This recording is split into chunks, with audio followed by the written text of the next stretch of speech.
اللہ تعالیٰ کا ارشاد نوافل والے کے حق میں۔ حق تعالیٰ شان و ارشاد فرماتے ہیں، جو شخص میرے کسی ولی سے دشمنی کرتا ہے میری طرف سے اس کو لڑائی کا اعلان ہے، اور کوئی شخص میرا قرب اس چیز کی بنسبت زیادہ حاصل نہیں کر سکتا جو میں نے اس پر فرض کی ہے۔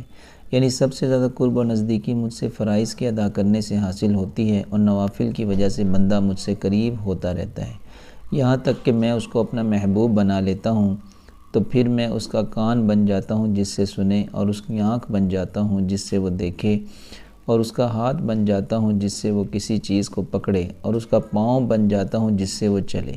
اگر وہ مجھ سے کچھ مانگتا ہے تو میں اس کو عطا کرتا ہوں، اور کسی چیز سے پناہ چاہتا ہے تو میں پناہ دیتا ہوں۔ فائدے میں شیخ الحدیث رحمۃ اللہ لکھتے ہیں، آنکھ کان بن جانے کا مطلب یہ ہے کہ اس کا دیکھنا، سننا، چلنا پھرنا سب میری خوشی کے تابع بن جاتا ہے، اور کوئی بات بھی میری خلاف مرضی نہیں ہوتی۔ کس قدر خوش نصیب ہیں وہ لوگ جن کو فرائض کے بعد نوافل پر کثرت کی توفیق ہو اور یہ دولت نصیب ہو جائے۔ اللہ تعالیٰ شانہ اپنے فضل سے مجھے اور میرے دوستوں کو بھی نصیب فرمائیں۔ آمین ثم آمین۔ جزاکم اللہ خیرا۔